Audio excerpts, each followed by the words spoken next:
studios in Johnston proper. You are live from the path.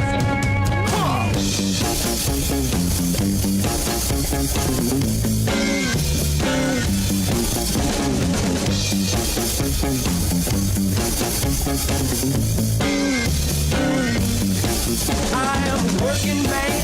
I get things done. Work for the Holy Ghost. Work for the And you're listening to Live from the Path, going to be from the Pathway Studios here in Johnston proper. I don't know. You know, I have to keep like a hard mute on you jokers. Hey, We're trying to start a quasi-legitimate program around here. that explains why you didn't hear any of the things I said before you took me off mute. I didn't take them in at all. All right, you're listening to Live from the Path. Just to sum it up, I was asking to be taken off mute.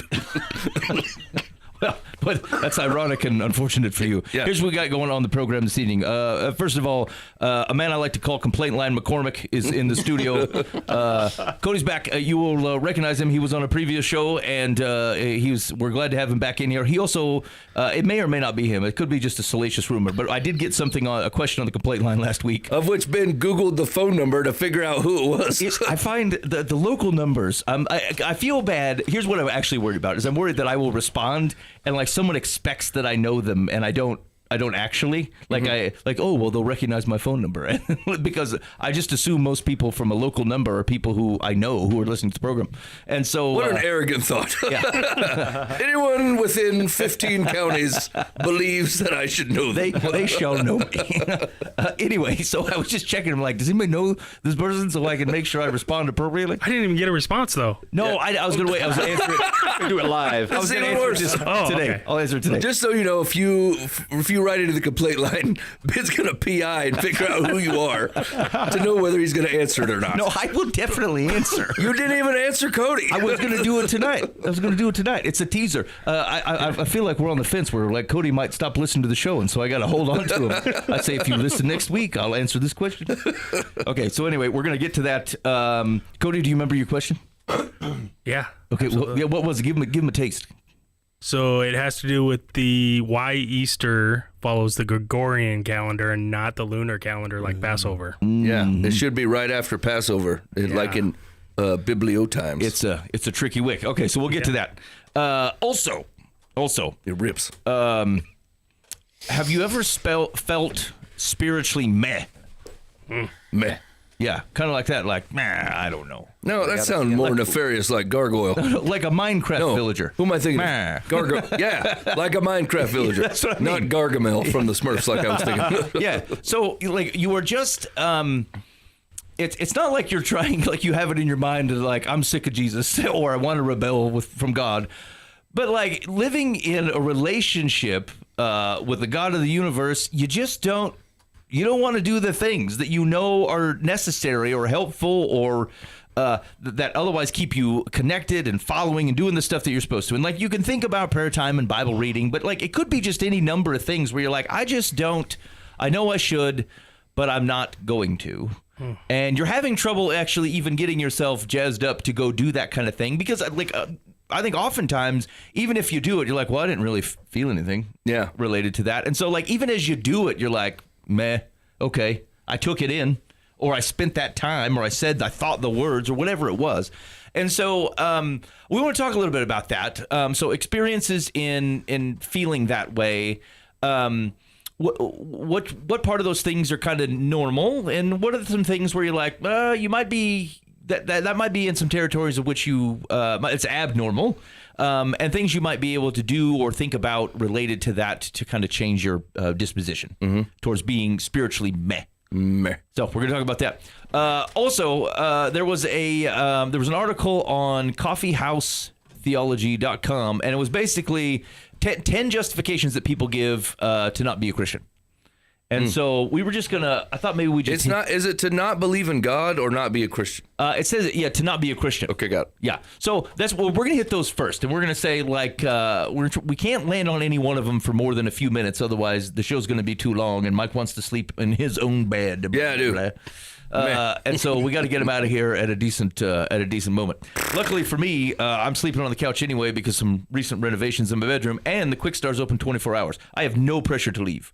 I could be here as late as necessary. All right, Ben is selling this as if he's on purpose renovating his room The ceiling legitimately just fell in on its own. Yeah, like a flop house apartment ceiling. it collapsed. It was Okay, here we go. Top 10 reasons to not be a Christian. Number 1, there's no scientific evidence whatsoever of any miracles ever actually occurring.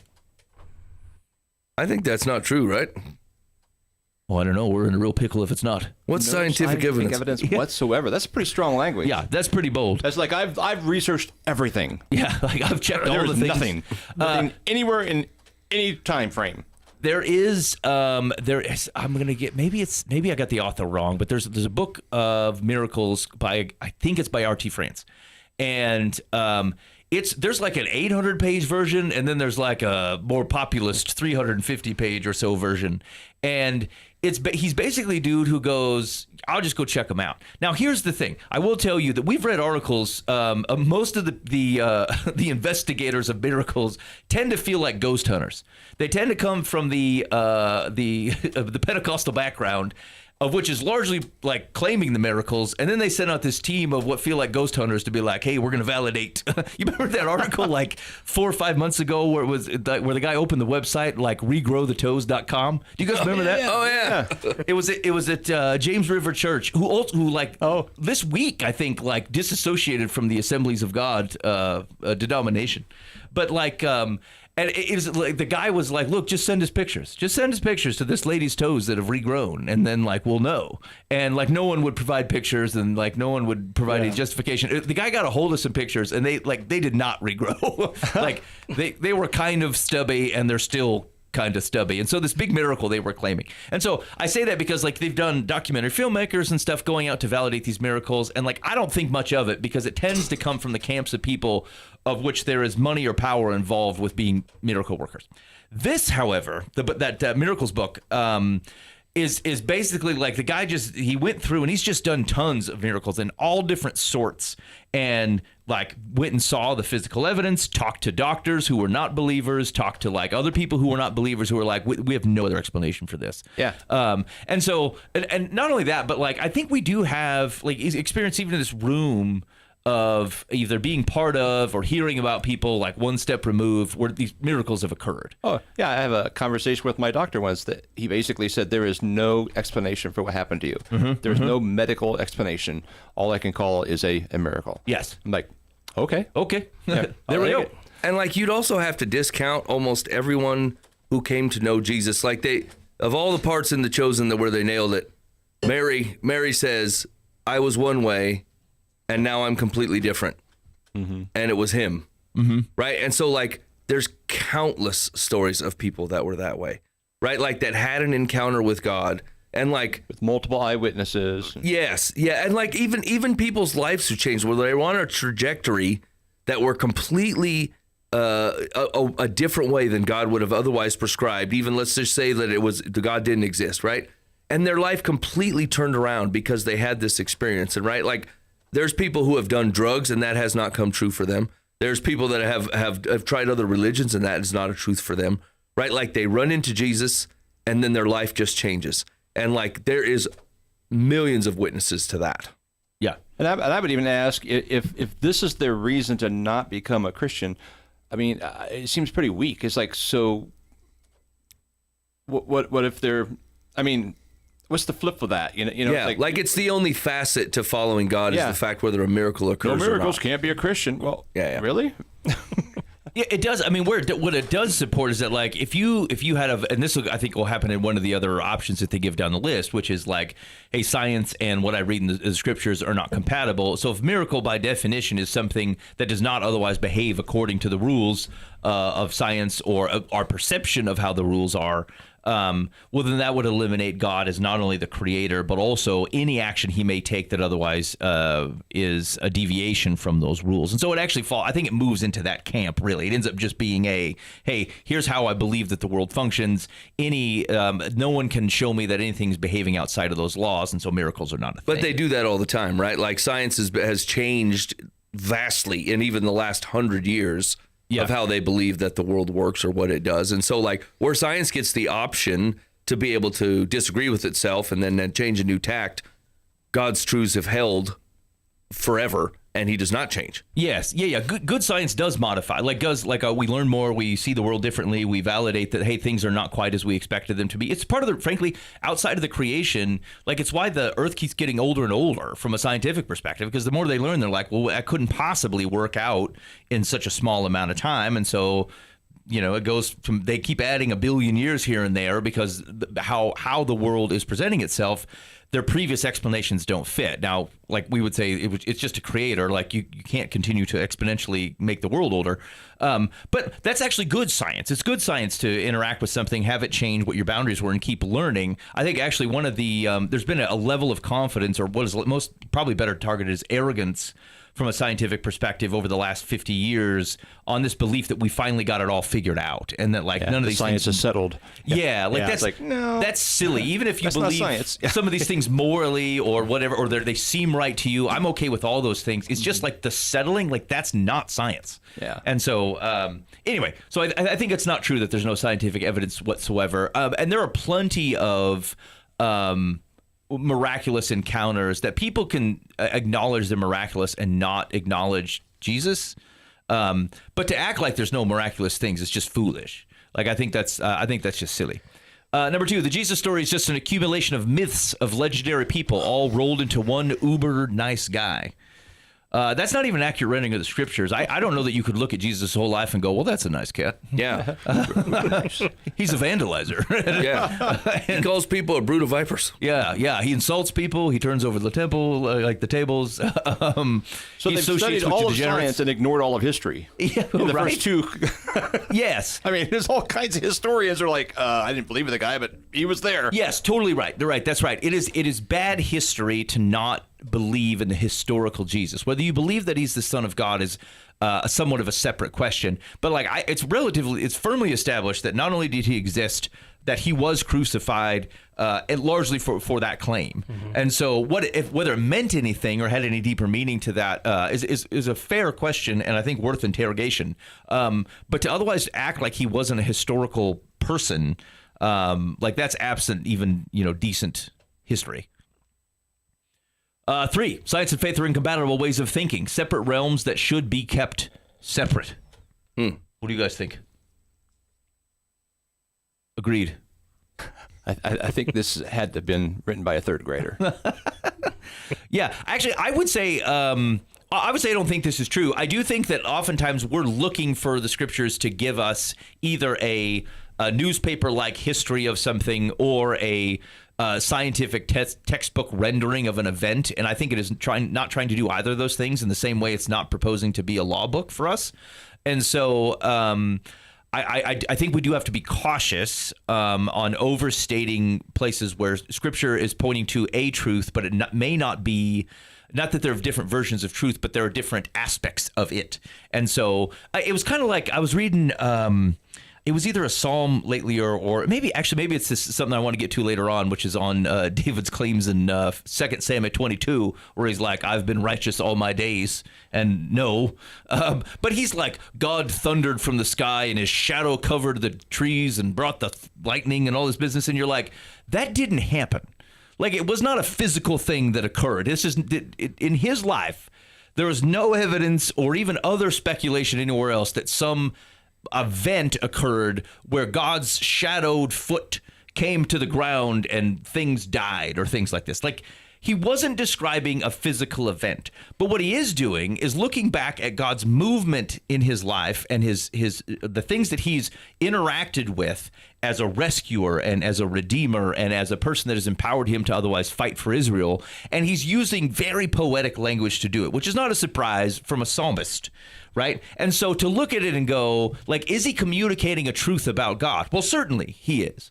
Do I require, from a biblical perspective, that at some point God's like stanky leg made its way down to the down to the earth? Send the stanky leg. No, it's not required, and it's a misreading of the scriptures to propose that it had to be an event that happened, which I get is difficult, because then you have to read the whole things and you're like, well, this maybe wasn't an event and this was an event, and like it complicates how we read the scriptures. I get that. Which means you got to be even more careful. But it does overprescribe sometimes the basis of which we're claiming a scientific reality from Scripture. I just would be I'd double check we're not having a conversation that is communicating a truth, but it doesn't have to be a physical reality. Yeah, I think we generally like to say that like science is the attempt to try to figure out how God did something, right? Or how God created a thing to work. And like, once again, like we get the freedom to go, oh, we misunderstood that a little bit. This is more likely the thing. Except for like when an arrogance creeps in there and goes, well, we're going to take out the fact that God was involved. And now you're trying to explain something and saying there's no chance God was involved in it. And yes, you're going to continually get that wrong. Yeah.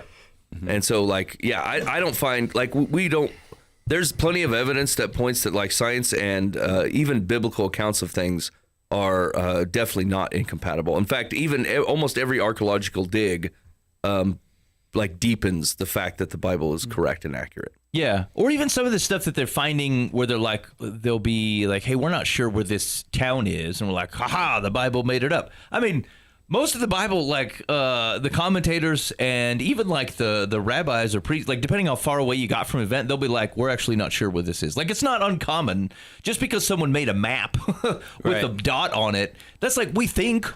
Like, yeah, that's true. You don't think about that, but like it's Fred's map. Or Balthazar's map. You know what I'm saying? You're like, if he says Gath is here, you're like, I mean, probably.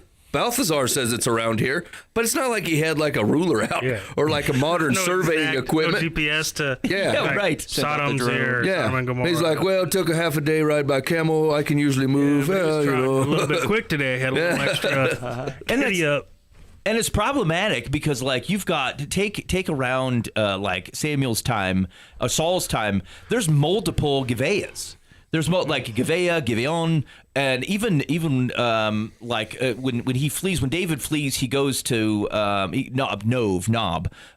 They think it's a mile north of Jerusalem. It could be as far as 10 miles east and 1 mile north, or it could be like all kinds of places. Like they just don't.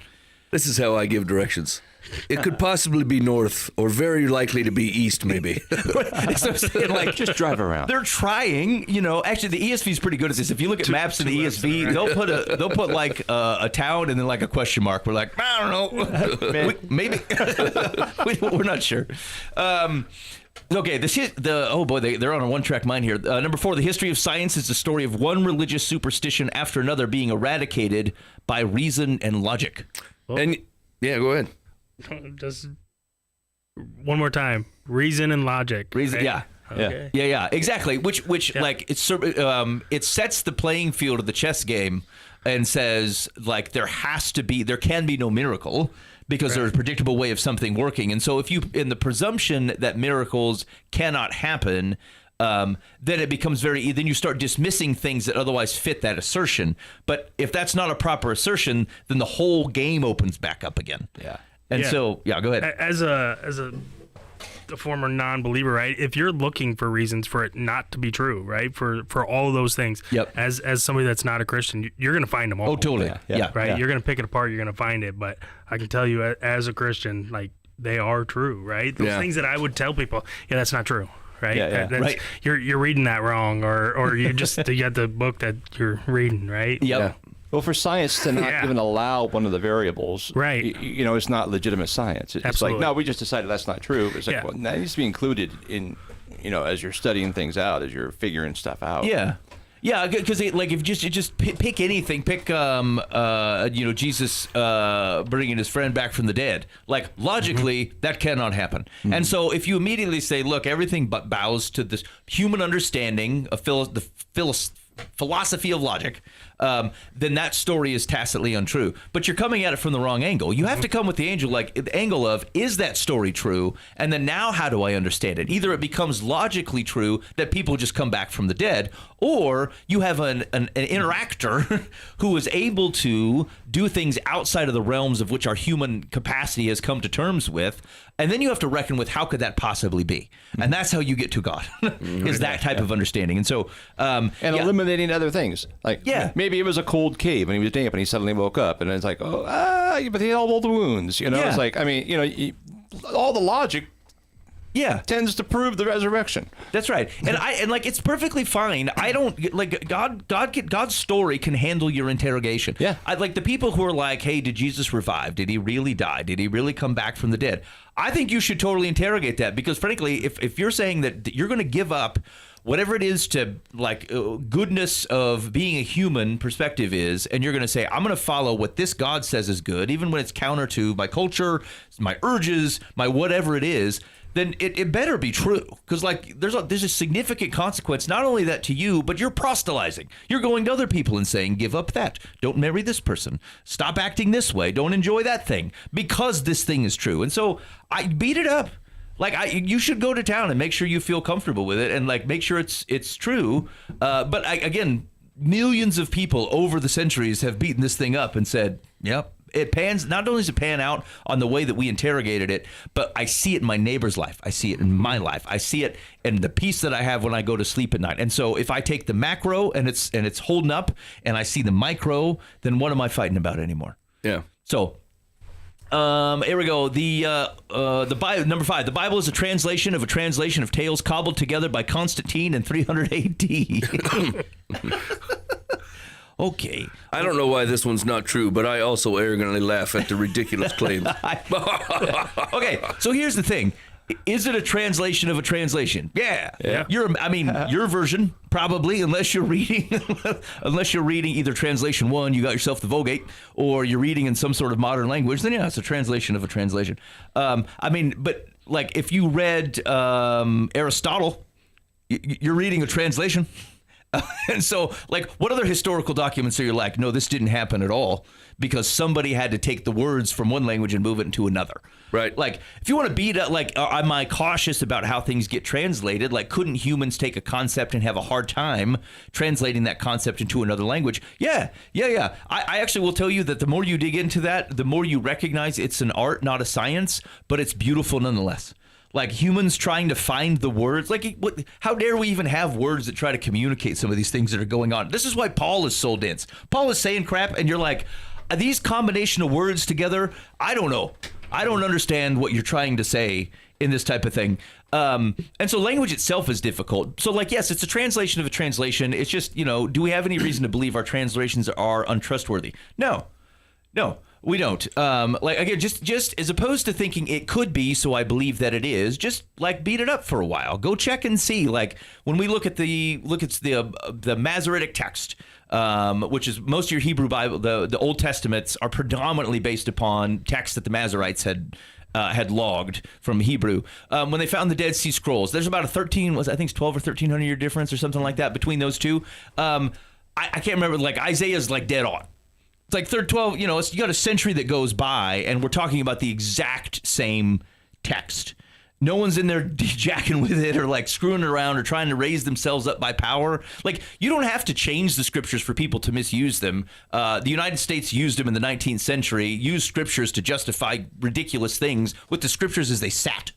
And so, like, I get that you'd be concerned about it. It just isn't really the tail of the tape. And so I would, just because it's possible doesn't mean it's true. What we have is pretty good. But, like, I was doing, I'm teaching through 1 Samuel right at the moment. And there's a guy, like, one of the commentaries, this guy, like, I bet every other line, he's like, well, the pointing of this thing makes us, we're not sure. We're not sure about, like, either we've never seen, it's a hapax legomena. We're not sure we've seen this word before. And the Bible only uses it one time. So, like, here's what we think. And if you think Christian scholars are taking like difficulties in scripture and like hiding it away so that no one finds us out, you're crazy. These guys are very transparent. Yeah. There's committees of dudes meeting all the time going, no, we don't know. Or we found some obscure document somewhere and like, well, let's relook then. Let's see if we understand this. We've got most of the concepts are stock solid, but like, every once in a while, they'll find something, they go, we've seen someone use this word in such a way that it doesn't completely change it, but there's something about that like, we think maybe the translation could be crisper, and they go back and they revise it. And so this is why I thought it was, remember we talked about we thought it was arrogant that the ESV said, hey, look, we're done. Yeah. Like, well, that's crazy. How could you be done? So anyway, I just... what about the Constantine thing? So they're referring back to the Council of Nicaea, which interestingly enough is also where they validated the calendar. And so was it the place, did a bunch of, Rome dudes get all these books together and go, these are in, these are out, like that? No. That isn't really what happened. When Constantine also didn't choose them. It's not like he had the choice to say what to do and what not to do. Did you get a group of people who got together and said, look, over the last 200 to 300 years, here's the documentation that we know, like someone knows a guy who knows the guy who knows the guy who wrote it. Like we have a good chain of custody on the veracity of this. And then do we have other places where we see people quoting these things or that kind of stuff? And then they looked at what they were trying to do was that what you would do is if you were trying to say, here's the stuff that's true, here's the stuff that's not true. Think about people Googling crap on Revelation on the internet. Yeah. Okay. I would say, in fact, I taught a Revelation class and I said, look, first of all, stay off the internet. If you insist on going about there, here's 3 places that is good. These are solid references. These are thoughtful. They don't always agree with me what I'm going to tell you, but like they're thoughtful and people who love Jesus believe it. Okay. Here's 10 places. Do not go. This is not trustworthy. They're misrepresenting scripture. They don't even believe it, some of these guys, and no, stay out of here. Okay. Does something like that happen at the Council of Nicaea? Kind of, although almost everybody comes in with this set of, like, they agree anyway. They're mostly going, yes, do we agree? They're like affirming with each other that everyone's been functioning for the last 250 years around this particular set of writings. Does everybody agree with that? We kind of want to draw a line in the sand so we're not chasing this thing so that new stuff doesn't pop up. Because you could get into the 5th century and then someone's like, well, it's the 4th epistle of James. And they're like, well, hot dang. Now we got to get everybody back together and reevaluate the thing. And so that's kind of what happened. And James has been dead for 300 years. Yeah. Could you find something? Yes, you could, I guess. Like, is there a 3rd volume to Luke Acts? I think there probably is. I actually think Luke probably wrote Luke Acts and something else because Acts stops in a spot where you're like, hey, it feels like there could be more, right? And so, like, he's setting up the trilogy. And so could we find that somewhere? I don't know. We might. But this is folks going, look, let's just make sure it's clear that at this moment, we said these are the things we trust. Anything outside of this, we can't vouch for. And so does that happen? Yeah, of course it does, because that's what I would do. Here's a good resources, here are not good resources. And so yeah, I think you have to do that because the farther you get away from that historical accurate, right, representation of the people that were there, the farther you get away from it, the more you get lost, right, in some of the stuff. So yeah, that's right. And I don't begrudge, like, if we think about stuff that's in the Catholic Bible, you got 1st and 2nd Maccabees and Tobit and like some of that intertestamental literature, like I wouldn't tell you not to read it. Some of it's interesting history. Some of it will tell you true things about God, just like you could have a conversation with the dude on the street and he may tell you true things about God.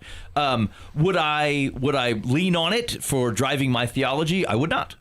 I wouldn't do that because I just don't know where it came from. But it's the same reason I wouldn't lean on like Nathaniel's random thoughts on theology. He might be right, but if we're trying to get everybody in the world to like believe a thing, you gotta draw it somewhere. Yeah, so they came up with good boundaries and they said, here we go. Yeah, this is what we got. So I find it completely reasonable. This gets poked at a lot, and I'm like, I don't understand it. Like, it's what you would do. All right, St. Paul, number 6. St. Paul invented Christianity by making a nice rabbi named Jesus into a god. It's really awkward for the Christians who introduced him to Jesus. Yeah, weird. Yeah. That's wild. Yeah. Wait, I haven't invented it yet, guys. Yeah. Hold on. I know you're calling him Larry, but we're going to reframe this thing. The thing is, if you're going to be against something, you should probably understand it. Do you know what I'm saying? Like, This one's baseless. This one doesn't even, like, no one even believes even the basic timeline. Yeah. You didn't read well. Like, it implies that the Gospels have no impression that Jesus is who he says he is. And the thing is all of Christianity is functioning off these Gospels. Yeah. And so, like we believe the Gospels to be true. And so the fact that you're like, hey, this guy made this up, like the evidence you're getting is from the Bible, right? Because you don't know about Paul outside the Bible, nor do you know about Jesus outside the Bible, except for historical accounts by like Josephus and some other stuff, right? But like those two appearing together, this is a biblical text, right? So you're merely like you want this to be true, and so you say so. I always find this super weird. There's a dude we had on the show. It'd been like the first year we were doing shows. And he became a pastor of a church, and I don't know, last couple of years, dude is just all about all we need is Jesus, and like there are no constraints. Like all this theology that people have been put on you, and all these laws and guidances and behavior, like Jesus just loves you. And I'm like, where did you meet this Jesus from? Because for the same scripture of which you are pulling out, hey, this Jesus exists and he loves you, you're tossing all kinds of it out. So like, why? Like, effectively, you've created your own scripture. And you see this like both on the I don't want to believe in God, and in the I want to manage or fashion my own God with my own hands crowd, which is like, well, I'll just take the parts that I believe and then use it against the thing that I'm pissed at in some way or another. And so I don't understand it. Like, if I found that there were parts of it that I'm like, oh man, that doesn't hold up, I'd chuck the whole thing. Like, the whole thing is unstable if it's not all good. Yeah. All right. Number 7, evolution disproves God. Again, you've kind of mixed. You've mixed things in here. I do think it's healthy. It is perfectly healthy to me.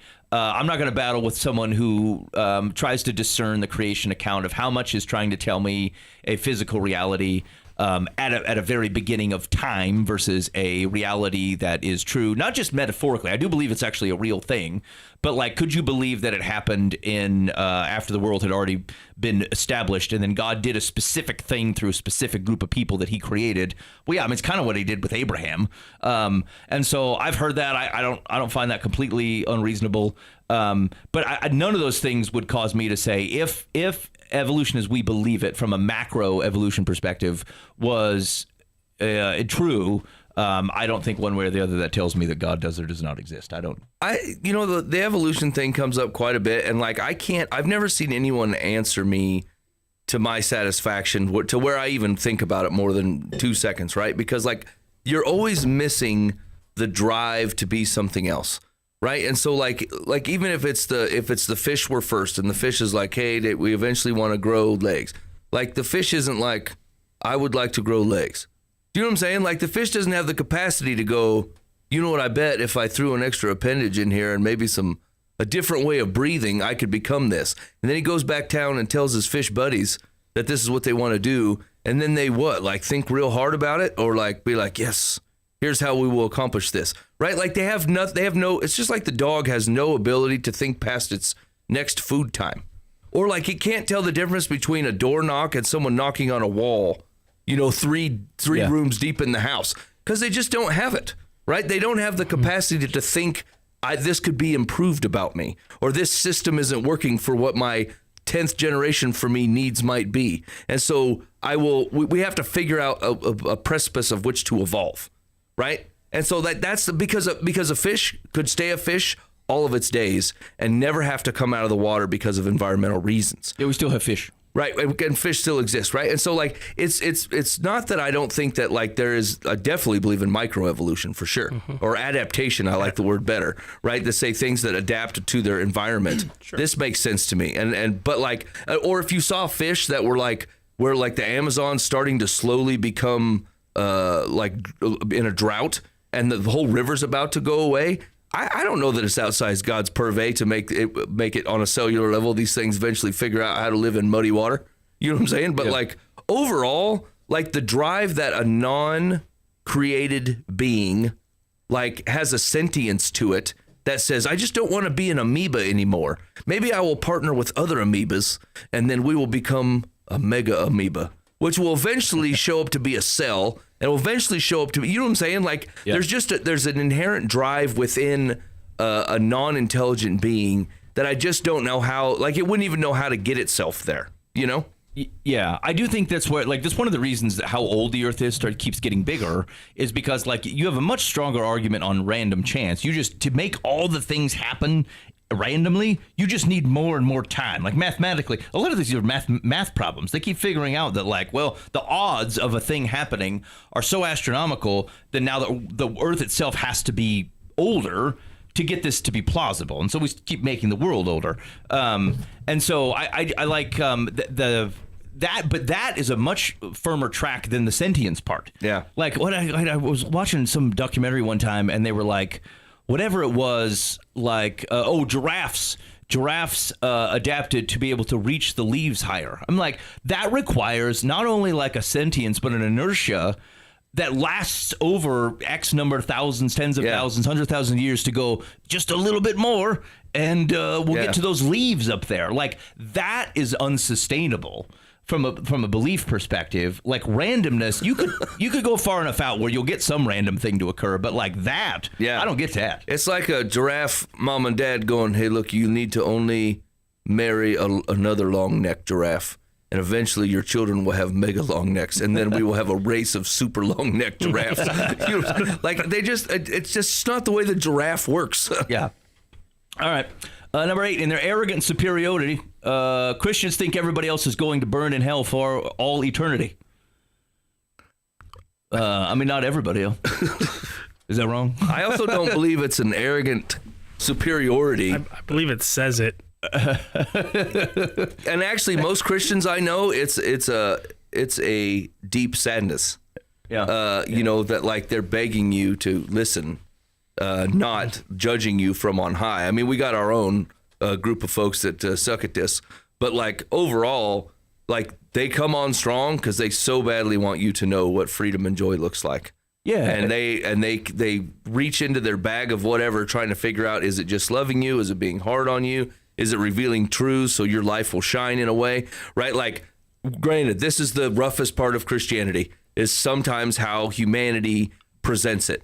And the worst parts of it have been a superiority thing, but this is not most of the people I know, right? They are just trying to figure out how they can have their life reflected in a way that you will find it plausible and be open to a conversation about the good news. And so, like, I don't know which Christians this fella knows, but I don't think it's not very many that I've met, so... Yeah, I agree. I think to Cody's point, like, it's true that people, like, you could. This is your circumstance. This is your situation, and so like no one would go if Dan was standing on a railroad track with the train coming, and I said, Dan, you got to get out the way, that train's coming. And then Dan goes, you arrogant bastard. You think you're better than me? How dare you? Like, it's just your truth. It would be comical how dumb that would be. And so, like, if your representation of someone doing that and desperately trying to get you off the track, and maybe even jumping to try to shove you off the track, if you render that as arrogant superiority, then that is more of a personal problem than it is a reality. Yeah. So, all right, 2 more. Number 9, the Bible is riddled with contradictions and therefore cannot be the perfect word of God. I'm going to answer this because otherwise Ben's going to go on for 30 minutes. Okay, yeah, do it. Most of these contradictions that you're referring to are you asking more out of the Bible than it's actually talking about. You're trying to pull things from it or read it like a newspaper, and it's not representing itself as a newspaper, and you're asking it to be something that it's not. And so, like, there are parts of the Bible that are to be taken literally. There are also way more parts of the Bible that are to be taken poetically or prophetically, or maybe putting in metaphors in a way that allows a very spiritual and hard to understand thing in a more of a thing that a humanity can pick up on and maybe use as some kind of foundation. So overall, there are a couple contradictions here and there that I think, as we would probably agree, are worth knowing and worth sussing out. There could be just 2 different perspectives from 2 different writers. One guy was behind a tree, one guy was not behind a tree and missed that third guy. You know what I'm saying? Like, crap like that, that's completely reasonable. But overall, most of the contradictions that you're going to point to tend to be not literal representations of what's going on, but more metaphorical or, broader understanding things of what's going on. And they're not purporting to be a crime reporter or a lawyer of any kind. And so you're asking it to defend a case that it had no intention of building. Yeah. Question number 10. Okay. More people have been killed in the name of religion than any other cause in the history of the world. Sir, you spelled communism wrong. You did not use the correct letters to spell the word communism when you said religion. I have plenty of. That is the reality. More people have died under communist authoritarian regimes, far more than religious wars. However, is it true that religious wars have caused a significant, like a major amounts of death into the world? Yes. Is that wrong? Yes, it is. Yeah. Yeah, it is. And so, but just because people are willing, it's also a very second grader way of thinking about the world. Like, just because some people have fought over it doesn't mean the idea itself is wrong. Like, that's That's silly. And as a matter of fact, it's a blindness that I think very much risks allowing the pervasiveness of evil to have its way into the world. It's been one of the strong moral questions around certain political movements.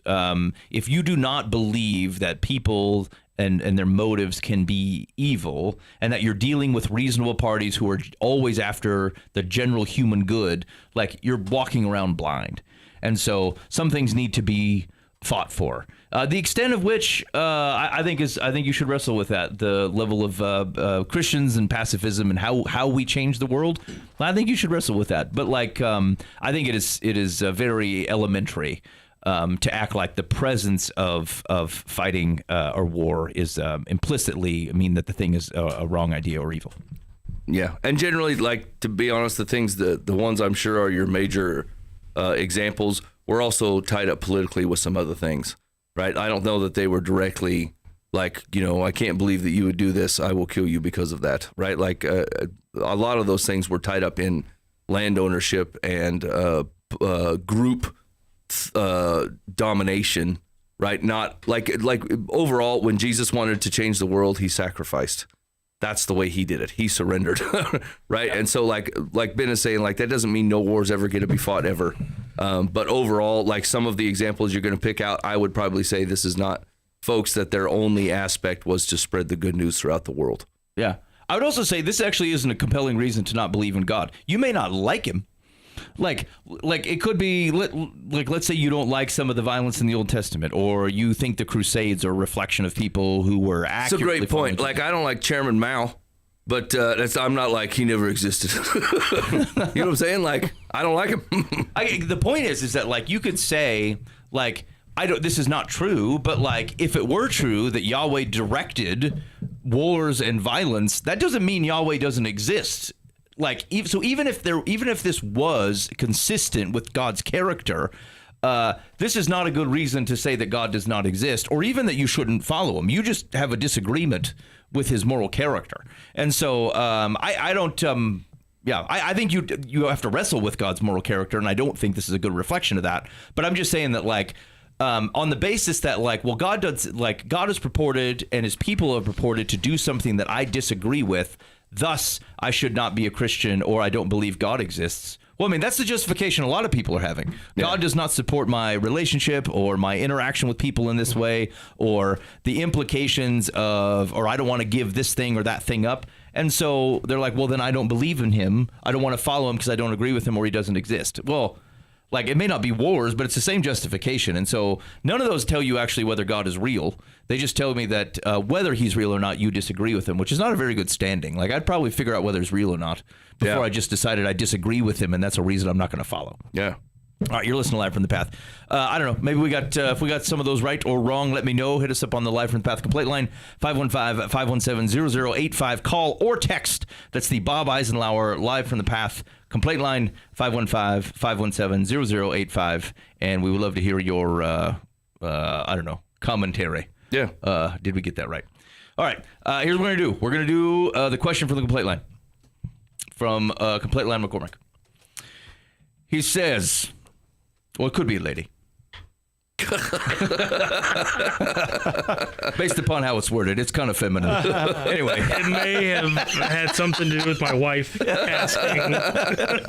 Okay. Listen to Cody defend this thing. I could see what he's saying. All right. Dear Live from the Path, I don't have a ton to complain about, but my wonder is why Easter doesn't follow the same calendar as Passover, lunar versus Gregorian, wandering in Iowa. Yeah. This is a great question. Yeah. I actually don't know why this never occurred to me until he brought this up, and I thought, why don't I ever think about this? You're right. This doesn't make any sense. This is wild time. I don't know. Anybody have any? I have a thought, but does anybody have any thoughts? Do you have an answer? Because I don't want a thought.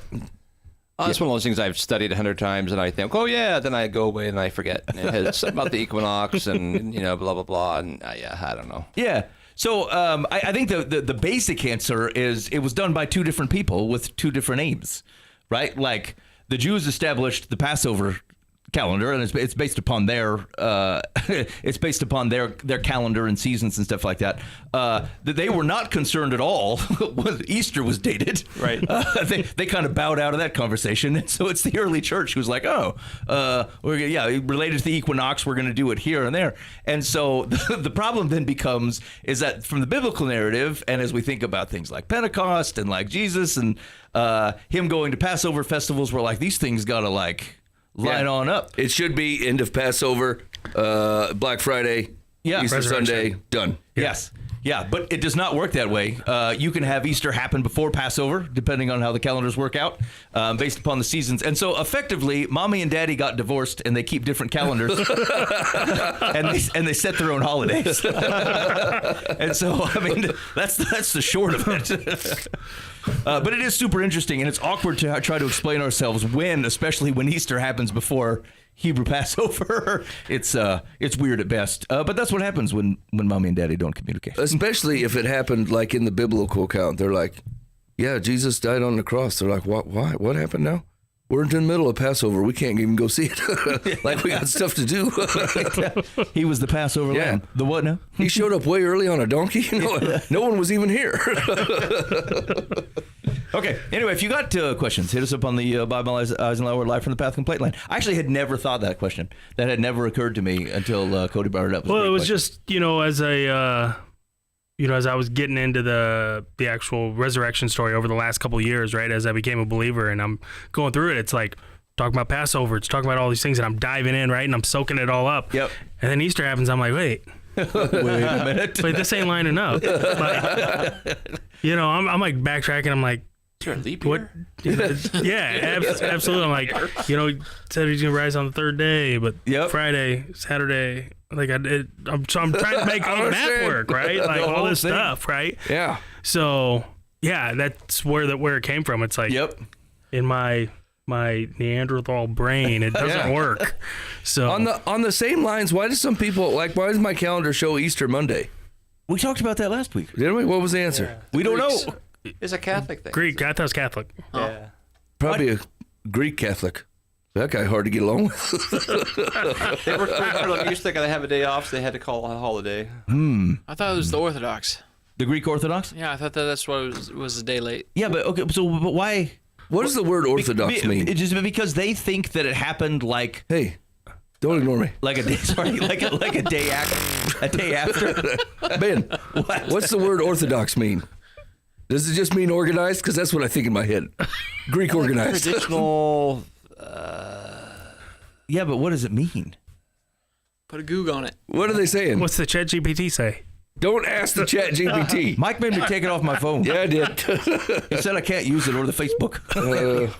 Well, some people argue, did he die on Thursday or did he die on Friday? Oh, yeah, or there was somebody double did. I don't know. Passover because you got, or a double Sabbath because you have the Passover and correct. It was like the yearly Passover plus the there was a whole bunch. Like I said, as I was diving into it, that. Cody, I will say you said that I did a spreadsheet on the nerd style 2 years ago for the same problem, trying to reconcile how do I get 3 days out of the things that are happening. Yeah. And John's description is not the same as everyone else's descriptions, and it kind of throws the days off, but it works out. I'll send it to you because it's kind of a helpful. Well, helpful you just know their culture. Any part of the day is a day. Yeah. Right. So Friday at 3 p.m. Well, that's Friday, and Saturday is all day. Then the sunrise came up on Sunday. That's the third day. So that's the tricky spot. It's technically Friday evening is Saturday. Their day starts in the evening. Yeah. And so was it Thursday because it was the that's where they debate a little bit. Yeah. Because it's when sundown or sunset. Yes. So okay, listen to me. That's right. Which is why we can get to the third day because I believe it says at dawn they went to the tomb and it was already open. So that means that. Yeah, I always thought we were 2 days in. Yeah. Maybe even a day and a half, the way that I was doing by Bible math. Yeah. That's okay. Hold on. I want you to keep this in mind next time you run into somebody who claims to be Orthodox of any way. This is the Greek word, comes from two Greek words. Orthos meaning straight or right. And doxa meaning opinion. So the word Orthodox pretty much means I'm of the right opinion. It's an established long-term traditional... Well, that's your rendering, Dan, but I'm very Orthodox in my beliefs. Yes. Orthodox means I'm right. Boy, I like that. Who are you? I am not Orthodox. Well, I'm going to be listening to you then. I mean, you have to at least believe your opinion's right. This is a bold stance. Yeah. You know what I'm saying? Like, I'm an Orthodox Christian. That means my opinions are correct. Yeah, I'm a Christian of the right opinion. Well, all Yes. the offshoot little branches, they're not real. We're the legit church. Yeah. Is where it kind of comes. Yeah. Do you know what I'm saying? This is not an olive branch kind of thing. Yeah, no. This is no wonder we're getting nailed on superiority problems, right? Bunch The of false Orthodox teachers, Church we got basically says, I'm right, everybody else is wrong. These churches have they went down the wrong path trying to name themselves. You're getting like the first, second, third Park Avenue Baptist Church or whatever. By now I should have seen we are the super genuine Orthodox Christian church. Like, they built off the wrong superlative. Are there any Reformed Orthodox churches? Because that would be hilarious. We are the genuine, but changed, but genuine. We were of the wrong opinion before, and now we are of the right opinion. Repentant Orthodox. All right, you're listening live from the path. Mike, what do you want to do here? We're 50 minutes in. Yeah. Do you think like you want to go? You want to save meh, or do you want to do it? No, let's hit Matt right quick. Okay. So the question is like, what do you? Was it when you have you felt spiritually meh, and what does it feel like? How does it show itself? And then why do you think you got there? And what did you do, or what have you been doing to try to get out of it? So, like, part of me likes to give a little bit of a pass here and say that I think it's just part of a broken humanity's walk, right? Compare this to, like, any exercise regimen that you've started, right? Like, almost all the same things are true. You know you should be doing it. You know you feel good when you do it. It does create long-term healthy things in your life. And then, depending your level of capacity for doing this, you'll get to be 4 weeks, 8 weeks, 12 weeks in maybe, and then you're like, or 2 weeks in, and then go, meh. I don't want to get up anymore. I don't want to make space for this.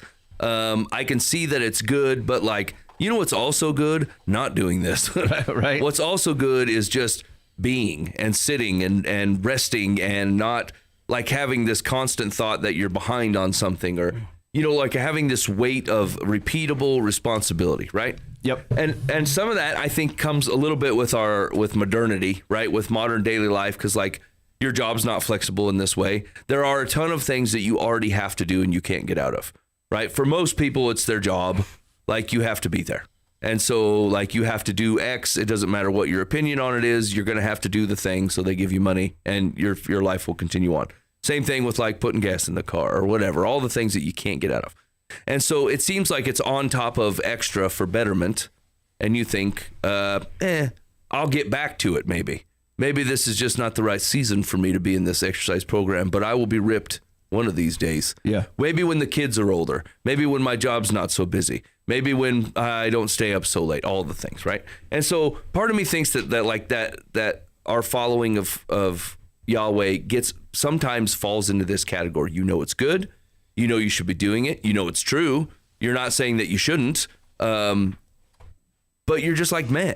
I just don't. It feels like a lot of extra work. Sometimes it is very soul stirring, right? To spend time in worship and prayer and Bible reading. And sometimes it's just like, okay, you know, that happened, I guess, you know, like I can think of 10 times when I've just gone to a church and worshiped and like I bawled like a baby, you know, and then I can think of 10 other times where I went and I'm like, man, you know, yeah, he's a good father. I hear you. I agree. Yeah. You know what I'm saying? Like everybody's getting these other people are wound up about it. And I'm not wound up at all, you know, or like I've read Psalm 119 and had it knock me on my face and been like, yes, Lord, please imprint this on my soul so I can come back to this.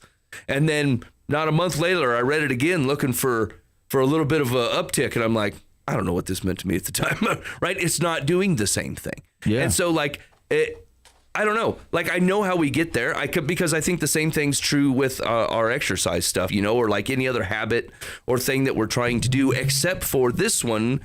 This one I actually think comes to with a more, I don't want to say this is like a specific theology because I don't think I can actually point to a scripture that gives you this, right? But you're more attuned to the Holy Spirit's work when you're immersed in God's things. I don't think that God is moving less. I think that you are that, like, I am not seeing it as much, right? I am not looking for God to be moving. I'm not seeing the things that he's doing. His word is not being revealed in my steps, you know, and like it feels more that way when you get separated from being in his presence. And so that seems a much higher consequence than obviously just skipping leg day. You know what I'm saying? And so like, mostly because like, I think as you follow Jesus, you're like, not only do I want to accept this grace and forgiveness of which I've been given, but hot dang, I want to tell some other people about it. But like, if you're not, if God doesn't go with you or before you, if he's not going before you to these things and you're not able to see the things that he's doing, I don't know that you're being as effective. Like I can tell the difference even when I'm praying. When I'm close to God, I pray like a water coming out of a hose. It just comes out. Like I don't even know what I'm saying.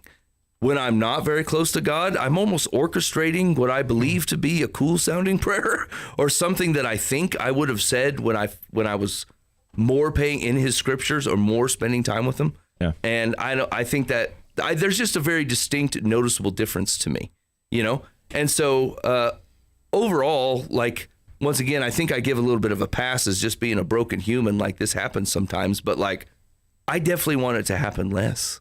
And I don't like, there just becomes time that like, you know, you should do it. And you're just like, meh. Maybe even you'd get up early and be like, all right, today's the day. And then you're like, or I could make some coffee. Maybe the dog needs let out. Then the garbage is here.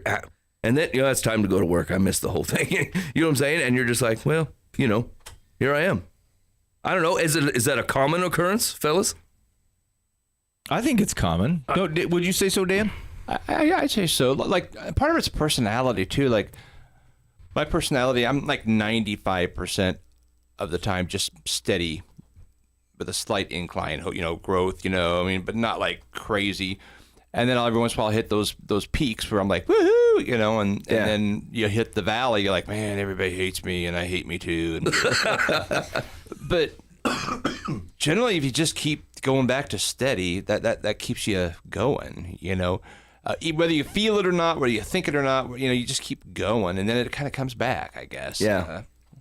I mean, I think that like what Dan is saying is 100% true. Like your feelings get a seat at the table, but they don't get to run the meeting. Yeah. And so like when you start feeling that, like, once again, like I think the draw sometimes is like, I feel so disconnected from God. And like, I think that's actually probably a healthy feeling, right? Like, what it feels like to walk next to the Father and what it doesn't. And so this is where feelings get to be, they're not always untrustworthy, right? They could be very good indications that like, I only feel this way if I've not been spending time with God. And I'm not saying that it's got to be three chapters a day plus reading every moment holy and then 45 minutes in prayer, and otherwise you're out. God's mad. Yeah. Like that. I don't think he's walking away, but like, right. I think it's way more a intentional, like, God, I want to spend time with you. I want to be a part of the things that you're doing and help me to see that. And like, I think I just flat out see less when I'm not part of it. Like, I still believe everything I've ever believed. I don't think God'd be mad at me,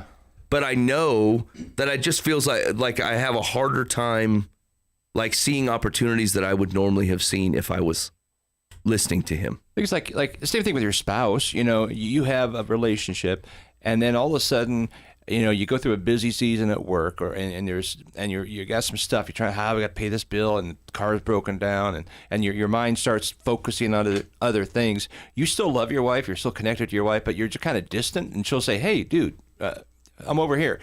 Then you have to kind of recalibrate, go, "Oh yeah, you're right," and get back in. And I think it's the same thing in any relationship we have, but that goes back to the steady though. You go back. It's you haven't lost anything. You haven't, suddenly decided you don't want to hang out with your wife anymore. You reboot and say, "Man, you're right.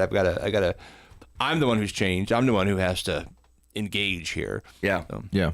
I don't know, Cody. Have you had this happen? You run into kind of seasons of meh? Oh yeah, absolutely, through everything, right? I think intentionality is what brings it back, right? Mm-hmm. Just being that intentional, that desire for it. I think myself, I get lost in words, mm-hmm. right? As I'm reading the Bible and I'm doing all these things, I've said it a couple of times, like I just don't understand some of it, and I get lost, and I'm like, man, I'm gonna just put it away because I didn't come here to feel dumb. Well, yeah. I mean, I don't understand it. So, I have to go back, and then I feel like I'm not not progressing, right? Because I'm reading the same thing 3 or 4 times because I'm like, oh, what? And maybe in my mind I'm thinking like I have to get something out of everything I read, right? And maybe in today's season that's not the desire, that's not the plan for me in that season of what I'm doing right there. So part of that is me getting past my own thing of having to understand and having to know it all. Yeah. Before I can move on to the next thing, right? So I can get very quickly like, I don't want to. Yeah, I went for a walk the other night with my wife, right? And I'm getting back to working out and doing things like that. And she's like, well, what's your goal? And I said, well, right now my goal is 6 days a week. Yeah. Well, but what is, like, do you have an intention of strength or losing weight or whatever? And I said, 6 days a week. Yeah, like that intentional doing it every day. And I did that last week. And now this morning. And so all these, so I said, everything else will come, it'll fall in, right? And I'll develop my plan, I'll develop all those things, but I got to get intentional with it. Yeah. And if I don't, then it falls away really quick. Yeah. So I do actually, and there is a little bit of a risk of self-fulfilling separation in there, because I think like you could go, maybe you're praying and reading your Bible and you're like, you just the things, like the right shape of things is happening, but then you kind of get an expectation in your mind that, well, with those things, something else should be happening. Yeah. I should be, hey, I'm listening for God to speak. I don't hear anything. I want to go tell the world about you, Lord Jesus. I've not met anybody that I did not know anytime within the last 10 days. Sure. So like you're looking out on those things, and then it kind of gets the sense for, well, like, did this stuff, I'm not doing it right? And no one likes to spend a bunch of time. Like if you were exercising and were having no impact or whatever, you lose a lot of your motivation to keep exercising. You're like, why am I even doing this? Or do I look silly doing it? Like I must be doing it wrong. And then like, what am I now? I am feeling like I'm just going through the motions, and like that feels wrong. And then you just kind of fade away from the thing because you're like, who wants to be involved in any of this? You don't want to be a fraud. You don't want to be fake about it. And so like I could definitely see that having happened in my life where I'm feeling it feels good to start. It feels good to do the things that you're supposed to do. It feels good to 6 days a week. You're like, this feels great. And then you 6 days a week, like there's a high that's with that. And then, you get like 3 months in and you're like, I've been cooking at this 6 days a week and I'm not seeing the things that maybe I expected. Sure.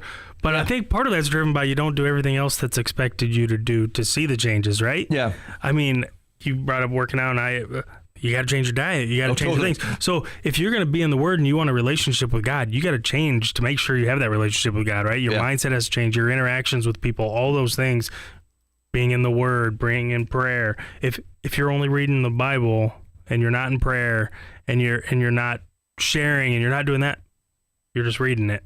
Yeah. Right? Yeah. So you're doing part of it. So you're not going to see those changes. Yeah, right. Right? So, right. I mean, you have to do a lot of things to see those changes, see that shaking and moving, right? Yeah. So if you're going to be intentional about it, you'll be intentional about the whole thing. Yeah. So and then about the time you're doing that and you're seeing some good results, you start feeling overconfident. You think, well, now I don't have to. Right? I'm actually pretty good at this. Really close to God right now, right? Like, so. And then you're like, crap.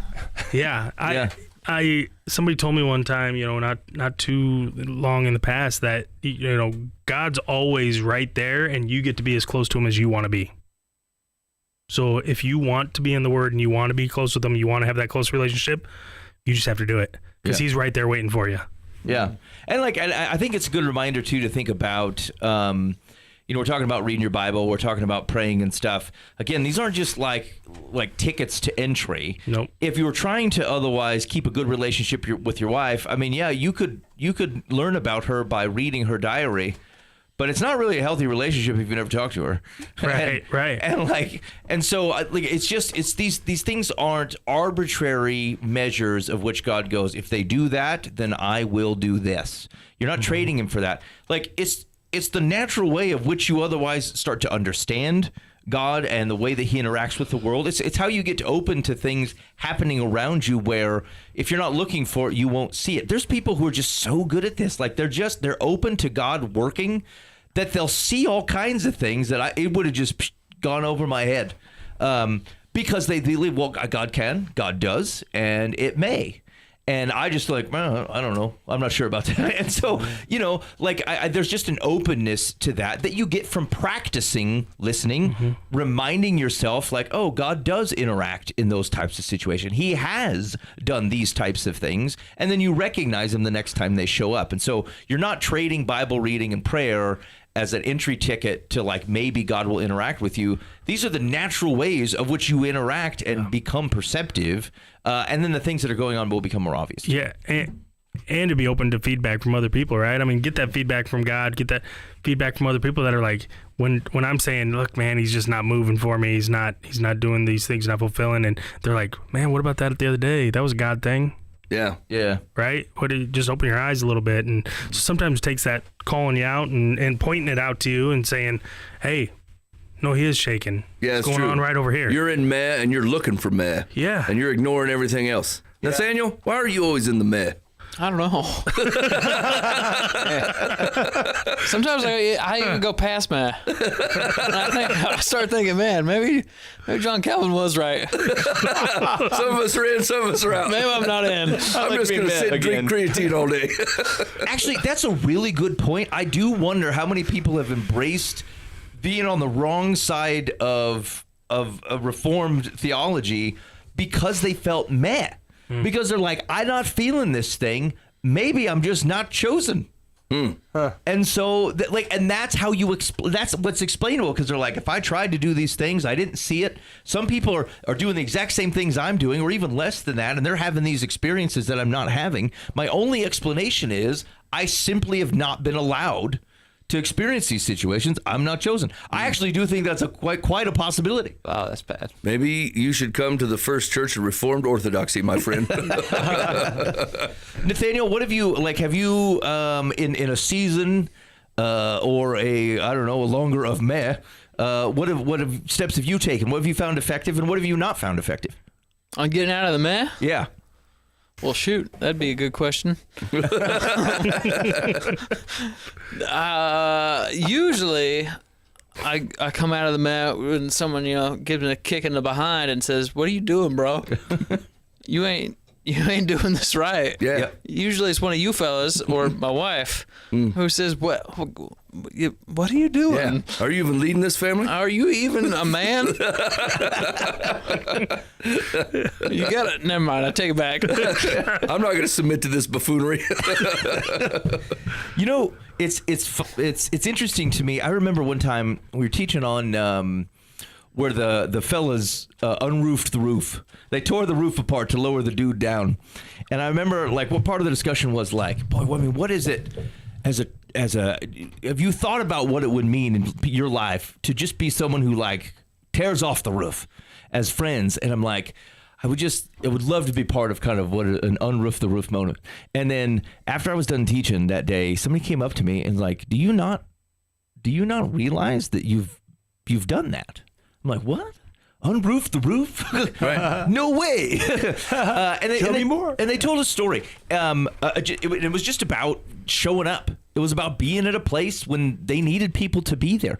And I didn't think anything of it. It just felt like it's just the thing we do. Like someone needed someone to be there, and we were there providing support and encouragement and soda probably.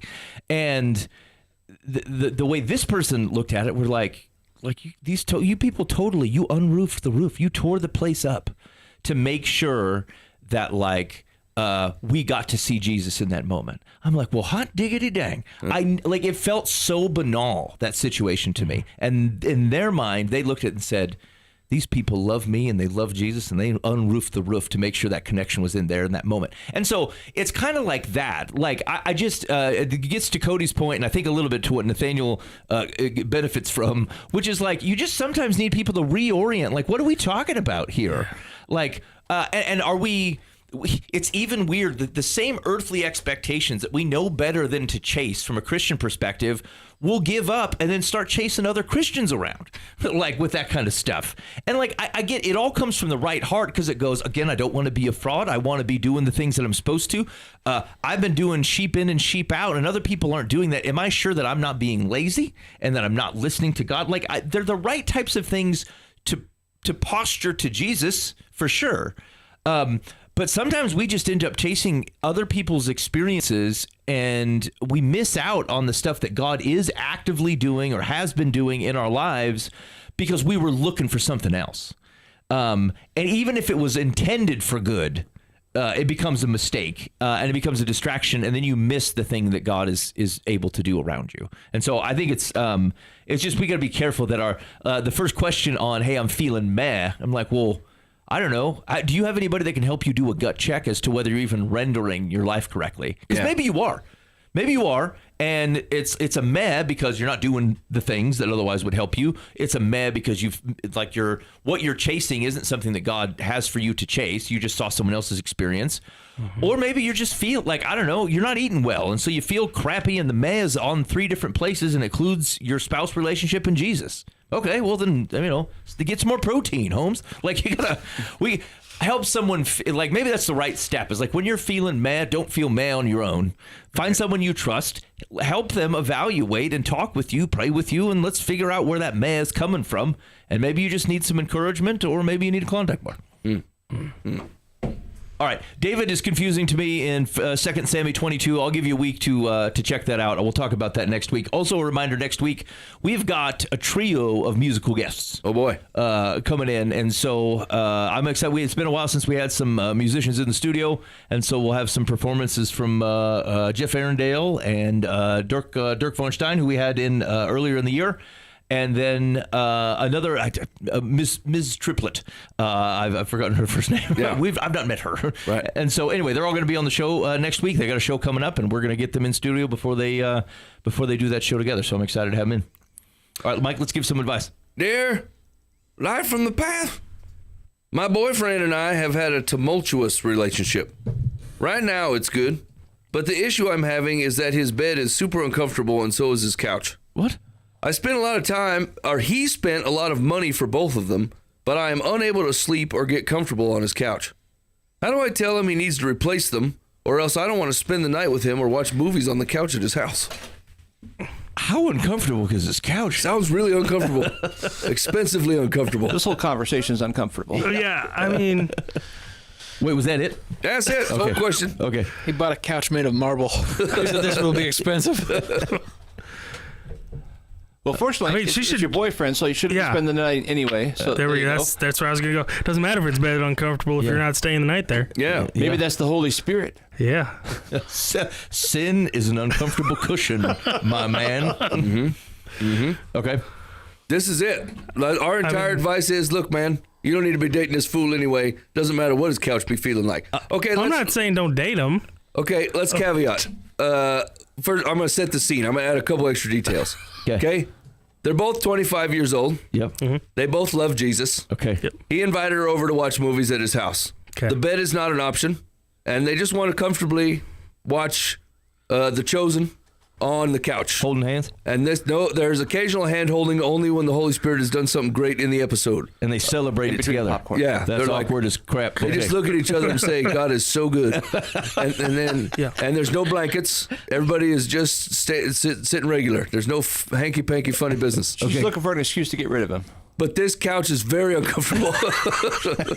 No one can even grasp the Holy Spirit when on this couch. Have you ever sat in a piece of furniture where like this is so uncomfortable? When you're in love with someone and you're dating, you could be a rock. It didn't matter. You could be sitting on a box of thumbtacks. You'd be like, I don't care. I'm with you. How many times have you like when you were in your the dating relationship and like I don't know your person that you love is done falling asleep with their head on your shoulder and you don't want to move but it is not comfy. You're like I don't care. Yeah, you gotta pee and your arm fell asleep but you ain't going anywhere. She needs to move on. Yeah, I mean through the dating process, I agree with you. You said it, but from experience, I was told that a couch is not allowed to come into a marital house. So I think that might have had something to do with uncomfort, but you do put up with it during the dating phase. For sure. For sure. Okay, I don't know. I've sat in chairs where I'm like, I can't be in this thing for an hour, for like a movie amount of time. No way. Hour and a half. Yeah. But here's the deal. I am of an age of which I can't sit places for very long. So I mean, in your scenario, I can't sit most places for 45 minutes. This is why I find it to be very difficult. If something were ever to happen to my wife, this is why I have zero plans for remarriage. Because if I sat down on some other woman's couch, I'm like, this couch sucks, I'm out. You know what I'm saying? Like, I've already had a lifelong love. I'm going to go home. I have a comfortable couch at my house that I love. And so, 1, I don't know where you keep the mayonnaise. 2, this couch is very uncomfortable. 3, you use Tide. I don't use Tide. Yeah. I'm out. Yeah, she's not serious about the relationship. She needs to move on. Okay. All right. Dan says if you're talking about this way about the couch, then it's the man that's the problem. Nathaniel, do you agree? Yeah. Okay. I'm with Dan. Have you, Nathaniel? You sat in a couch or a chair where you're like, I just can't do it. No, I find my buns find most things comfortable. He said, I come with the seat the Lord provides. I have conforming buns. That's true. I mean, I can sleep outside. I can fall asleep in the driver's side of a car. I can lay down uncomfortably in the on back. a picnic table one time. That's what I'm saying. Like, if I want to rest and be comfy, I can come up with something. Yeah. I sleep on the floor occasionally, just for the wackadoo of it. Hey, that actually, what Nathaniel said made me think that, like, buns of steel are very impractical. Yeah. That's not comfy. Yeah. Who would want that? Yeah. That's why I quit doing squats. I bet Schwarzenegger don't sleep for beans. Yeah. You should go McCormick, you got to cut that down to 4 days a week. Yeah. You're heading down the wrong path, friend. Yeah. I'm only about 3 weeks in, so That's true. We haven't got to that. Hey, man, what's your goal? I exercise for comfort. Which means I will not be up tomorrow. Yeah. It's like, hey, I want you to think I look good, but I want to be very uncomfortable doing it. No, I'm out. Yeah, yuck. I'm cutting my program. Okay. Our advice is you need to dump this guy either way. 1, he's out. This is inappropriate. 2, you don't care. I mean, if this was uncomfortable, you wouldn't care because you're Netflixing and watching the children. Hold on. At what point would it switch? Like, let's say you're engaged. Do you tell your betrothed? You just tell him that he can't bring it to your marital household. He said, I spent a lot of money on this bed and all on this couch. We will choose a couch together, which means this as the That wife, means you have no choice. Which means I will be picking the couch and you will deal with it. And he says, I think, so if it's a deal breaker, you might as well know it now. Yeah. Yeah. Okay. Here's the deal: is we make the decisions on my house based on who uses the thing the most, right? I'm not like, woman, I want your input on which hydraulic jack I pick up. You know what I'm saying? I don't care what she thinks. I'm gonna buy the one I want. You know. But when we come to the couch, like, they just home more often than me, so I feel like she gets to pick out the couches and go, this is comfortable to me, and I go, great. Yeah. I will make this happen. Yeah. Do you grouse about it? I don't grouse about anything. Really? You say, I love all this stuff, whatever it is. Yeah. She's like, hey, what do you think of the couches? And I say, solid pick, woman. I also have. What if she said, what do you really think? Would you get pressed into the corner like that? Here's the deal. When sometimes I act as if I don't believe what I actually believe. You know what I'm saying? Sometimes I'm Paul and I say, why don't I do what I really want to do? And the truth is that I actually do want to love my wife well, more than I could speak about the couches. And so it doesn't matter what the actual answer is. I will say these couches are great. So she goes, like, it's okay to Anne Frank that couch. You're going to lie about it. What's the Anne Frank mean? Blind it? No, you're going to tell. No. Is it Anne Frank blind? I don't understand. I don't know what that means to blind the couch. Why do you talk like this? Listen to me. Anne Frank told lies to otherwise protect people. Was she just the prolific liar that you came to mind? Yeah, everybody knows. Anne Frank's a liar. I don't think that's the name of the show. I don't think you're right. I probably wouldn't lie about this. There'd be no reason to lie. But I mean, I've never met anything that's actually that big of a deal to me. There's like 2 things that are a big deal to me, and I can't even tell you what they are right now. It's the mayonnaise and laundry detergent, as far as I heard. Yeah, that's true. I don't like change. Okay, all right. Let's do one more. Wait, you don't know what the secular says. Oh shoot, sorry. Secular says, start by telling your boyfriend that you can't get a good night's sleep in his bed because the mattress is uncomfortable for you. Do the same thing after watching TV on his couch. If your back needs more support, he shouldn't regard it as a personal insult. Then invite him to your place so he won't feel rejected. Why is everybody coddling this guy? Basically like patting him on the head saying, you're a good boy. I don't care for your bed or your couch. No, your steel bed of iniquity has nothing to do with me. I guess that gets to the point, though. Is like, what point do you go, look, man, your stuff's not comfy. Hey, by the way, I don't care for this couch. I would say it to my friends, like, where did you buy this steel beam? Why are we sitting on this? Yeah. If I went over to my friend's house to watch something, like for the Super Bowl, and I'm like, why did you? Pallet? You bought an iron girder and a pallet for furniture. I ain't sitting on none of these things. I'm gonna bring an inflatable chair. Yeah, get a new chair if I'm coming back over here. Yeah, you invited people over to this crap hole, and now you want them to sit on this board of nails? Ain't gonna happen. Yeah. Okay, here we go. Last one. Yeah. Dear life from the path. Meh. I started a new job a year and a half ago. It's in a small office. My boss and I are the only employees. I enjoy the job very much, but there's an aspect of it that has really started to wear on me. Increasingly, my boss has been asking me to take care of personal tasks for him that are unrelated to the business. I understand that he has no one else to rely on, but it shouldn't be my problem. I'm a single mom with 2 kids, and I already have enough on my plate. The final straw is when I asked for the day off to spend with my entire family, and he asked me to pick up his pets in the afternoon to save him the cost of having them boarded overnight, and then give him a ride home from the airport at 9:30 p.m. I had to leave my family gathering to do this. Part of me knows it wasn't fair of him to ask for these things. I don't want to lie and say I can't, but I don't want to seems petty. I have enough trouble running my own household without helping out with another. How do I say this without losing my job? What's the job? Unknown. Like personal assistant? 2 people. That's good what it felt like. Information here. Yeah. There's only 2 people. I'm going to add some details. It's like 2 people that work for the company or 2 people in the Let's office? say that he runs an insurance agency and you run the front office. She's the secretary. Yeah. Oh, okay. Yeah. Administrative assistant. Okay, well, so you got to separate a couple things. So if he says during the workday, if he's paying you and he wants you to take his mail to the post office or go pick up his dry cleaning, like either do it or don't do it. Like all pay is the same. Right. Like Same what do you schedule. care?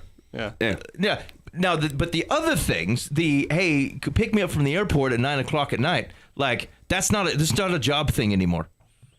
That's him just asking you to do it. And so if you don't want to do it, say you're not going to go do it. It's not your job. And so, like within the hours, if he's paying for your hours, I always get this. I work at a pretty large corporation, and I get this all the time where people are like, oh, I don't really want to be a burden on this person, or like, I'm not sure whether we should go ask him. I'm like, we pay these people. Like, we're sending checks every 2 weeks. And so, like, they can, like, what do you care? What do you care? You're going to work here for 40 hours this week. What does it matter to you what the 40 hours is actually doing? Like, hey, we got to redo it because it wasn't good. Yeah. That's exact. We're going to pay you. Yeah. Like, I don't know what the complaint is. But when you start wandering outside of the work hours, then you got to go, yeah, look, you're paying me. My time is yours within reason for 8 hours a day. After that, no, that's my time. I took the day off. I'm not going to pick up your pets. You're going to have to pay for an Uber. Yeah. So, like, Nathaniel and I will understand this point, but like what's a very central part of our job is they take a very simple task that you could just do and they make it extremely complicated, right? Like for example, if I was going to go unscrew like the cover on a light switch, right? I'm like, okay, we can just do this. And they would say, you need a procedure. And a JSA. To do that. And you need to do a job safety analysis to make sure that what are the hazards of doing this? They have to list out all the hazards, right? And so like some people will get to the point where they're like, this is so stupid. I don't even want to work here. And to Ben's point, right, they pay by the hour. Like, if you don't want to work here, I think that's fine. You should get a job somewhere else where they don't make you do all these things. But, like, at the end of the day, they're paying you by the hour. If they want you to do an easy job and make it very difficult, that's their company. Fight to be the change you want to see. But other than that, right, like, just follow whatever they're doing. And take their money and go home with a smile on your face and go, well, I spent 8 hours doing something that should take 3 minutes. That was inefficient. Yeah. But other than that, they paid me. Well, I used to subscribe to that when I was hourly, right? They'd say, I need you to go sweep the warehouse. And I'm like, how many times? Look, if you're going to pay me like that's, our hourly employees. I mean, I had an office that I think is about 3 inches smaller now because it's got about 800 coats of paint because when you didn't have nothing to do, you had to go paint the office. And if you didn't want to do it, that was fine. Yeah. You don't got to do it, but I'm not going to pay you for right. We're going to send you home, or you can paint the office. Yeah. Well, we painted it yesterday. Yeah, could use a fresh coat. Yeah. Good. I mean, so like to Ben's point, during work hours, just you do it. Yeah. My question would be though, if he's going to have me pick him up from the airport at 9:00, are you paying her? Yeah. Like if you're going to pay her and say, hey, I need you to pick me up at 9:00, it's part of your job duties, and now you're going to clock a couple hours to do it. Yeah. It's probably a different conversation. And this Now, is where the a salary count conversation starts to look a little different too, right? Yeah, for sure. I mean, And how big the salary is. yeah. I mean, if you're a personal assistant making big dollars from some super wealthy person, probably a little different they than probably someone told you making- up front, hey, by the way, I own you. Yeah. Yeah. know, and so I'm you very don't have to annoying. take the job. Yeah. And like ultimately, no, here's where you're in a tricky position. If he's just a wealthy man and you're getting paid very, very well, and like reasonably, you're getting overpaid if you're only doing the normal 9 to 5, and these are the extra things make sense, and you need it for your family, then figure it out. Then say, well, it's worth it. No problem. Mm-hmm. If you're working the job, it's an okay job, you're getting paid okay, but some of these things are extra. And he's kind of implying, like maybe he feels like he's got a closer relationship with you than you have with him. That's going to be weird. Yeah. It's going to be awkward to go, look, dude, we're not close enough for me to come pick you up at the airport at 9 o'clock at night and leave my kids at my place. Yeah. Like, what if her and her kids flew in and were like, hey, Denver, you need to come pick me up? Yes, right? That's right. Either you got to pay me for it, or it has to be something that if I were in the same situation, I think that you would do it. And if it's not, then like you are going to have a weird conversation. And he may not fire you because, frankly, you could probably sue him if he fired you for that reason. But it's going to be real weird to work there. Yeah. So you just got to figure out what you're willing. Your trade-offs are in there somewhere. Maybe even an honest conversation with the man and say, look, man, I'm a single mom. I have a lot of responsibility at home. I just don't think I can offer the things that you're looking for. Is that going to be a problem with me working here? Right? I like this job. I like the company that I work for. I like everything about this job, but I just cannot, like, basically it's taking time away from my kids that I just am not able to give. Yeah. What can we work out? Yeah. Okay. Well, yeah. And then I guess you that puts it on the table. He's either going to have to go. I'm more important than your kids. Yes, which then it's not sustainable. Well, good. Now you're on a path to figuring out something different. Yeah. Or he's the guy who goes, you're right, that doesn't make any sense. You do you. Especially if you haven't said anything, right? He's like, why didn't you tell me?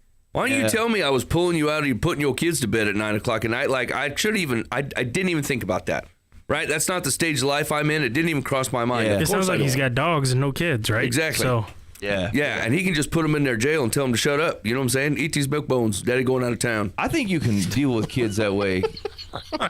They just got to acclimate them to it. All right, Secular says, for your boss to expect you to run errands for him without being compensated is taking advantage of you. The first thing I would do, if I were in your shoes, would be to start exploring the job market in your community. Then, if I found anything that suited my particular skills, I would have a talk with my boss and explain that I have responsibilities after working hours that make it difficult to comply with his requests. If he values what you contribute to his business, he may figure out another way to get his errands run. However, if he doesn't, you will have another job lined up. Okay, well, I mean, maybe I could just give a fairy tale ending to everybody's problems, right? You instantly found a job that's just as good, that match all your skill qualities, and then you went in and told him what for, and then you had a complete, They're holding off until graceful way to get out. Yeah. Yeah, nobody's life works like this, Secular. Don't worry, I already have a multi-million-dollar position lined up. But if you're willing to give in a little on this airport thing, I would stay working here. Ridiculous. Weird. All right, you're listening to Live from the Path. Thanks for hanging out with us. Big thank you to Mr. McCormick. Thanks for joining us tonight. Nathaniel's not up this late. He's burning the midnight oil tonight. Which I don't know why he ain't getting up hitting the juice. He ain't getting up reading his Bible. And he also ain't getting up hitting the iron. So I don't know exactly why he's all worn out. I got up this morning. What did you do this morning? I buzzed it in. I saw it. Yeah. Did you hit the iron? No, I did it after work. Okay. Never mind. Nathaniel's tired for legit reasons. Yeah. He's out there burning it up. All right. So anyway, thanks for coming in. But there. one day in a row, stop it. Every pattern starts with it. All right. Anyway, thanks for hanging out with us this week. Excited. We'll see you next week live with some music in the studio. In the meantime, be faithful in means. God will handle the ends. You've been listening to Live from the Path.